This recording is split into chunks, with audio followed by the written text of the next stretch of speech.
मुसलमानों के मसीहा खुद को कहने वाले जो ओवैसी हैं, असदुद्दीन ओवैसी, इनको जान से मारने की धमकी आ रही है। अब जरा देखिए कि क्यों इनको मारने की धमकी आ रही है और ये किस तरीके से मुसलमानों को आपस में दूसरे लोगों से या फिर सरकार से भिड़ाना चाहते हैं। जो मुद्दा झगड़ा करने का है भी नहीं, उस पे भी ये मुसलमानों को भिड़ाना चाहते हैं। किस तरीके से ओवैसी षड्यंत्र खेल रहे हैं, जरा ये बात भी देख लीजिए। सबसे पहले हम आते हैं कि इन्हें मारने की धमकी दे कौन रहा है। दरअसल हाल ही में उत्तर प्रदेश में एक मौत हुई है मुख्तार अंसारी की, जो उत्तर प्रदेश के सांसद थे और सरकार की नज़रों में वो एक गुंडा किस्म के आदमी थे।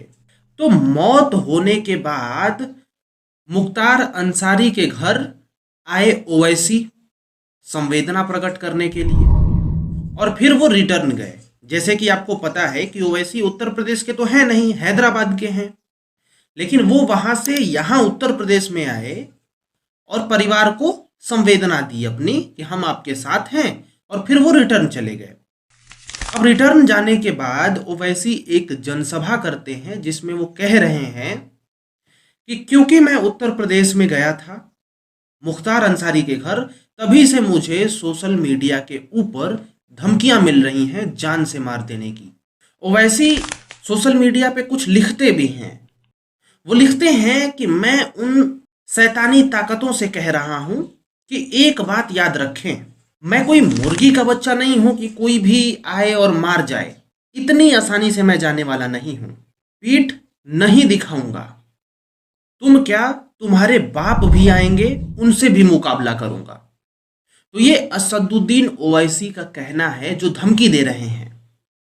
अब मुझे तो इसमें संदेह है धमकी देने में, क्योंकि सोशल मीडिया के ऊपर जो भी उठता है वो धमकी देने लगता है। ठीक है, धमकी ओरिजिनल वो होती है जो कि कॉल्स पे दी जाती है, जो कि स्पेसिफिकली दी जाती है, और ऐसा होता है तो नेता तुरंत रिपोर्ट लिखवाते हैं कि ऐसा हुआ है। और ये सोशल मीडिया के ऊपर हो सकता है कि कुछ लोगों ने कहा भी हो उनको ऐसा जान से मारने का, पर सबको पता है कि सोशल मीडिया पे क्या होता है। दूसरी बात मैं ये भी कहना चाहूँगा साथ ही साथ, उसके बाद मैं दिखाऊंगा आपको कि किस तरीके से वो ऐसी भिड़ा रहे हैं।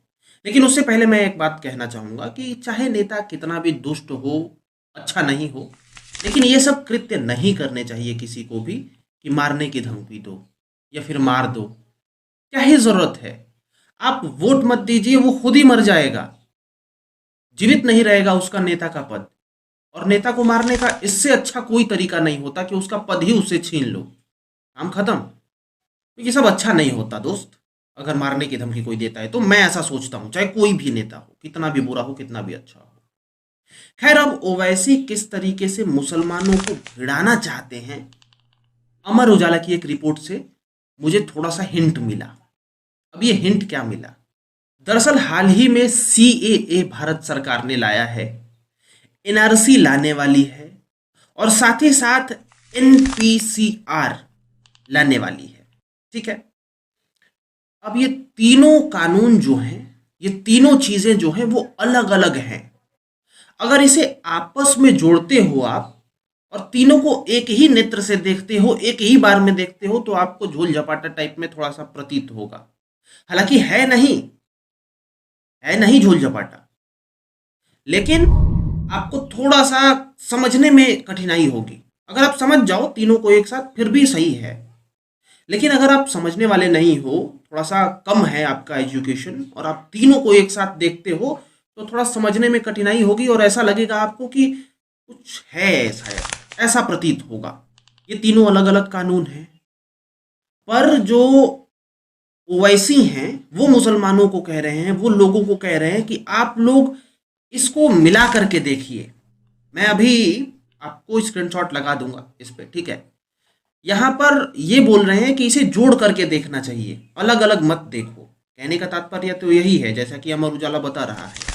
ये अगर एक साथ लोग देखते हैं तो लोगों को गड़बड़ लग सकती है, अगर समझ जाएं तो नहीं लगेगी, और यही ये काम कर रहे हैं।